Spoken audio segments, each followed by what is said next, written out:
네, 경기 북부 비정규직 지원센터 센터장 박정민입니다. 반갑습니다. 2022년 이제 노동운 TV로 우리 애청자분들 다시 찾아뵙는데요. 요즘 물가도 그렇고 금리도 많이 오르고 우리 서민들 생활이 굉장히 어려운데요. 특히 비정규직으로 일하고 계신 분들이 더욱더 처우가 또 생활이 많이 어려운 처지에 놓여 있습니다. 그 중에서도 학교 현장을 지키고 계신 분들 오늘 만나뵈려고 이렇게 모셨습니다. 우리 먼저 자기소개를 좀 부탁드리겠습니다. 안녕하세요. 전국 학비 노조 경기지부 의정부지회 지회장 차영화입니다. 네, 반갑습니다. 네. 먼저 시간 내주셔서 감사하고 네. 우리 지회장님은 이제 학교에서 이제 급식실에서 네. 일하시는 걸로 알고 있는데 네. 혹시 그 급식실 일하시는데 뭐 특별한 계기가 있었나요? 네. 제가 이제 급식실 일을 하기 전에 미용실에 했었고요. 네. 근데 이제 저도 이제 아이들이 어렸거든요. 네. 늦게까지 영업을 하니까 애들이 잠잘 때나 보고 주말에도 일을 해야 되고 그래서 고민을 하는데 저희 이제 지인이 소개를 해준 거예요. 학교 급식실에서 일을 하면 주말에도 일을 안 하고 4시, 3시면 일이 끝나고 이거다. 그리고 이제 돈이 문제가 아니라 아이들하고 시간도 보내고 그래서 이제 시작을 했는데 여기까지 왔어요. 가족들과의 시간을 네. 보내기 위해서 네. 선택했던 일이셨군요. 네. 네. 혹시 그 17년 굉장히 오래 일을 하셨는데 네. 학교에서 일하시면서 네. 뭐 즐거웠던 일이나 생각나시는 에피소드나 이런 게 좀 있으실까요? 네. 송양초등학교라고 100명이 조금 넘는 학교였어요. 지금은 1200명이 넘는데 그 당시에는 120명 정도 되는 적이었는데 아이들이 120명 정도밖에 되지 않다 보니까 전부 이름도 알고 그 가족들도 다 알 수 있는 그런 곳이었거든요. 그러다 보니까 아이들이 점차 커서 중학교, 고등학교 가서 되면 와요. 오는데 빈손으로 오지 않고 조리사님 밥 맛있었어요. 밥이 그리워요. 막 이렇게. 그리고 아이들이 막 훌쩍 큰 거 보면서 참 뿌듯하고 그랬던. 또 그런 때 아이들 만나면은 진짜 굉장히 좀 기분 좋으시겠어요. 그럼요. 뿌듯하죠. 네. 내가 먹여서 키웠구나 이런 자부심도 있죠. 정말 좋은 일을 하시고 있는 것 같아요. 네. 지금 학교들 대부분 다 방학 들어갔죠. 네. 그러면은 방학 들어가시면 출근하나요? 방학 때 출근 안 하죠. 안 하죠. 네. 그러면 출근을 안 하시면 돈이 나옵니까? 안 나오죠. 네. 저희 일용직입니다. 밖에서 볼 때는 저희가 방학 때도 쉬면서 돈을 받는 줄 많은 사람들이 그렇게 오해를 하시더라고요. 네. 아니 그 정규직 교직원들은 방학이 돼도 그렇죠. 급여가 나오는 걸로 알고 있고 네, 또 맞아요. 기본적으로는 이제 회사의 사정으로 네. 휴업을 할 경우에는 회사에서 일정 부분 수당을 주잖아요. 수당을 좀 지급하는 게 맞는데 저희는 전혀 나오지 않습니다. 그러면은 방학 때는 어떻게 생활들을 그래서 하세요? 생활이 어렵죠. 저희는 외벌이인 사람, 그다음에 혼자 사시는 분, 그다음에 그런 이제 가정들은 참 문제가 많아요. 그래서 생활고교를 겪게 되는 거죠. 네. 거기다가 방학 때 학교 출근 안 해서 다른 일자리라도 알바라도 하려고 하면 학교장에 승인이 있어야 돼요.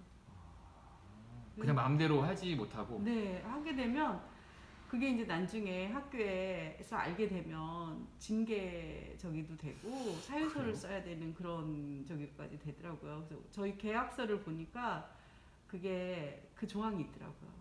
아니 방학 때 일은 못하게 하는데 돈도 안 월급을 나와요. 주지는 않고 네, 다른 일을 하려고 해도 네 학교정에 승인이 있어야 되고 그 교사들은 기본급이라는 게 나오잖아요. 네. 근데 저희도 똑같이 학교에서 일을 하고 똑같은 방학을 저희가 원해서 방학하는 거 아니잖아요. 그렇죠. 근데 기본급도 안 나와요. 이건 뭐 좀 차별이네요. 차별이죠. 차별이 학교 있네요. 내에서 차별이죠. 똑같이 학교에서 근무를 하고 똑같이 아이들을 위해서 네. 일을 하지만 그런 이제 대우나 처우가 완전 다른데요. 네.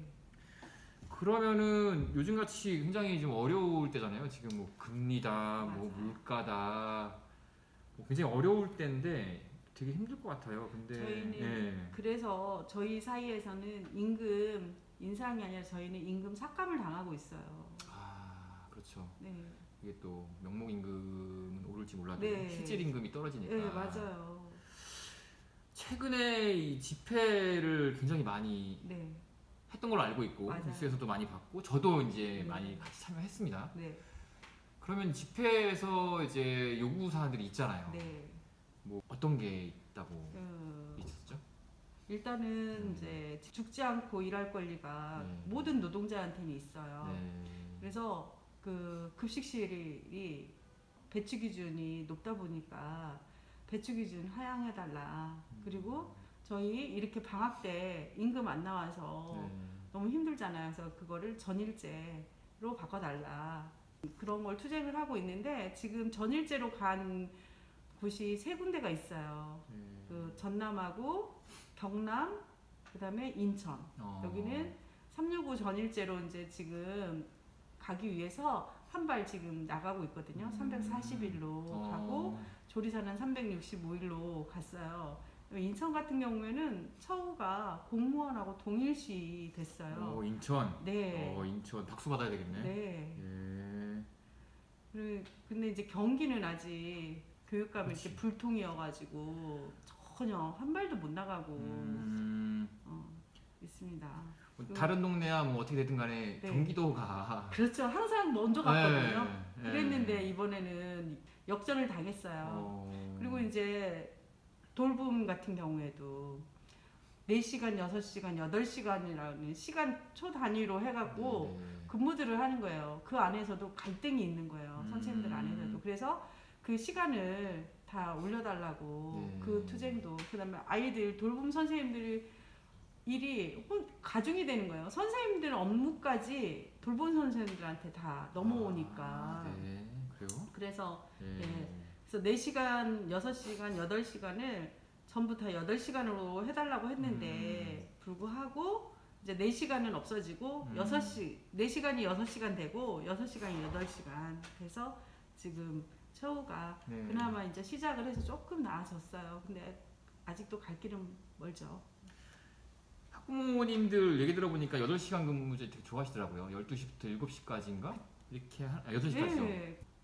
직장 다니는 부모님은 솔직히 아이들 4시에 보내는 것보다 7시까지 돌봄 그렇죠. 선생님이 그렇죠. 있어서 퇴근하고도 막 재촉하고 오지 않아도 여유 있게 와도 되잖아요. 그러니까 그거는 8시간이 돌봄 선생님들이 꼭 필요하다라고 저는 생각을 해요. 저도 아이들을 키워봤으니까. 맞아요. 특히 요즘같이 어려울 때는 네. 또 이제 맞벌이 부부도 많고 그렇죠. 또 아이들 돌봄이 또 쉽지 않아서 네. 이런 거는 이제 당연히 네, 해주는 게 굉장히 좋다고 생각하고 제가 돌봄 선생님들 이 시간제 싸움 할 때 같이 갔었는데 그때 들었던 이야기가 내 아이가 아팠는데 맞아요. 그 현장을 떠날 수가 없어서 내 아이를 돌보지 못하고 남의 아이. 다른 아이들 볼 수밖에 없었던 가슴 아픈 사연도 네. 말씀해 주시더라고요. 맞아요. 그런 사연들이 되게 많아요. 그러니까요. 그래서 정말 이분들이 정말로 어떤 마음으로 일을 하고 계신가 생각이 많이 들었고 이런 이제 집회들 하고 이런 뭐 이렇게 목소리도 많이 내고 막 삭발도 하시고 지난번에 보니까 맞아. 막 고공농성도 네, 하셨더라고요. 맞아요. 저희 네. 지부장님이 네. 고공농성 말이 통하지 않으니까. 혹시 그런 행동들 이후에 조금 요구안들이나 이렇게 반영되거나 변화된 부분 지점들이 좀 있나요? 그러니까 너무 가슴 아픈 게요. 네. 저희가 10년을 넘게 네. 지금 투쟁을 해서 네. 지금까지 왔거든요. 네, 네. 그러니까 60만 원 받을 때부터 저희가 임금을 올리기 위해서 투쟁을 처음 시작했던 게 아니라 처음 시작은 저희가 잘리지 않고 일을 하기 위해서 무기계약국 전환하기 위해서 했던 게 지금까지 이제 처우 개선을 그러다 보니까 하나하나 바꿔서 지금까지 왔어요. 근데 백인 삭발도 했었고 단식 농성도 했었고 그리고 이번에는 고국 농성에 돌봄할 때 돌봄 분과장님들 두 분께서 또 17일에 단식까지 해가면서 정말 사람이 죽어 나가야 될 정도로 대학 그때사 조금 아주 조금 이렇게 막 저게 하는 사측의 그런 모습들이 정말 너무 마음이 아픕니다. 우리 애청자분들도 궁금하신 게 되게 많으셨을 것 같아요. 왜냐하면 아니 이 사람들은 왜 이렇게 거리에 나와서 시끄럽게 하고 자꾸 뭔가를 도로를 점거하고 목소리를 내고 이럴까? 이제 오늘 들어보니까요. 굉장히 열악한 환경에서 근무를 하고 계시고 또 굉장히 필요한 일들, 우리의 삶 속에서 굉장히 필요한 부분들을 맡아서 정말 헌신적으로 일을 하시는데 그럼에도 불구하고 굉장히 근무 여건이나 처우가 아직도 좋지 않고 좀 개선해야 될 부분들이 많다. 오늘 저는 이런 것들 많이 생각하게 되는데요. 저희가 1부 이야기를 좀 들어봤고요. 네, 다음 이야기는 2부에서 계속 이어가도록 하겠습니다.